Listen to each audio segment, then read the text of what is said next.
Bonsoir et bienvenue dans une nouvelle édition d'Heureux le Mag en ce dimanche 27 juin. Le match qui retiendra l'attention ce soir, c'est bien sûr le choc entre la Belgique et le Portugal. Match qui se jouera à Séville, en Espagne, à 23h, dans un choc au sommet qui conduira inévitablement à l'élimination du Portugal de Cristiano Ronaldo, champion d'Europe en titre, ou de la Belgique de Kevin De Bruyne, troisième du Mondial 2018, déjà meilleur buteur de l'histoire de l'Euro avec 14 buts et désormais co-recordman du monde du nombre de buts en sélection avec 109 réalisations comme l'Iranien Ali Daher. Le numéro 7 portugais peut encore plus cimenter sa place dans l'histoire du football mondial. Après la gifle reçue face à l'Allemagne en phase de poule 4-2, le Portugal s'est ressaisi face à la France 2-2 pour sortir du groupe de la mort. Les Belges, eux, ont survolé leur groupe avec 3 victoires, 7 buts marqués et un seul but encaissé porté par le prolifique Romelu Lukaku et bien sûr le chef d'orchestre Kevin De Bruyne, impressionnant d'efficacité. La génération dorée belge espère retrouver son capitaine Eden Hazard à son meilleur niveau ce soir pour se hisser jusqu'à sa première finale. Hazard, Lukaku et De Bruyne contre Ronaldo, Diogo Jota et Bruno Fernandes. Ce huitième de finale risque de faire des étincelles. Et pour nous analyser cette rencontre, retrouvons l'entraîneur Ashok Chandan-Singh. Le match Belgique-Portugal, je pensais que c'était un match avec deux styles différents. Et la Belgique, tu peux jouer un petit peu le compte, parce que, comme on dit tout à l'heure, là, je tenais un target man en Lukaku, et je restais assis devant. À ce moment-là, je tapais le lit pour ban midfield venir. Mais quand même, sur ban midfield un peu lourd, je plus derrière, je pas trop intercal dans le jeu. Si nous comparons, nous avons le même jeu qui Hollande peut faire, je tapais l'empoil devant. Je bien vu une pré-côte poteau là, même De Bruyne, Tillman, tout ça, et je pas trop intercal dans le jeu.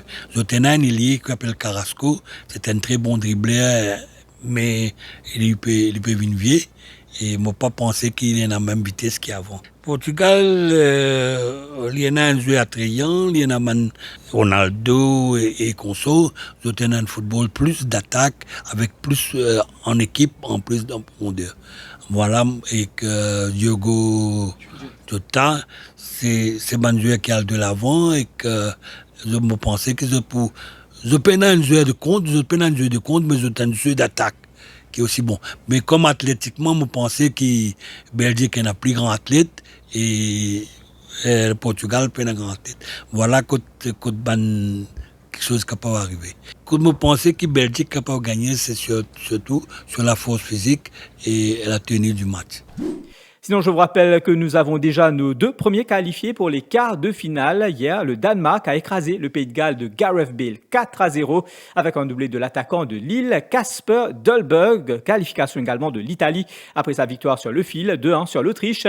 Federico Chiesa et Matteo Pessina sont les sauveurs italiens en prolongation. Le score après les 90 minutes était de 0-0. Avec ce succès, la squadra azzurra de Roberto Mancini enchaîne avec 31 matchs sans défaite, toute compétition confondue. Il s'agit tout simplement d'un record pour cette sélection. Le technicien transalpin fait même mieux que Vittorio Pozzo qui avait réussi une série de 30 rencontres sans la moindre défaite. Donc c'était entre 1935 et 1939. La dernière défaite de l'Italie de Mancini remonte au 10 septembre 2018 en Ligue des Nations contre le Portugal 1-0. D'ailleurs, les Italiens pourraient retrouver ce même Portugal au prochain tour si Ronaldo et ses partenaires parviennent à dominer la Belgique ce soir. Il y aura encore de l'action demain avec le duel entre la Croatie et l'Espagne à 20h et le gros coup dur pour l'équipe croate, déjà peu séduisant sur la phase de groupe. Les Vatreni vont devoir défier l'Espagne demain sans l'ailier Ivan Perisic. Le joueur de l'Inter Milan a été testé positif au Covid-19 selon un communiqué officiel de la fédération croate. Placé à l'isolement pour 10 jours, l'ancien Sochalien titulaire sur les 3 premiers matchs de son pays est bien évidemment forfait contre la Rora, mais aussi pour un éventuel quart de finale. Sinon, à suivre à 23h, la France qui affronte la Suisse. Voilà, Heureux le Mag prend fin ici. Rendez-vous demain pour une nouvelle édition.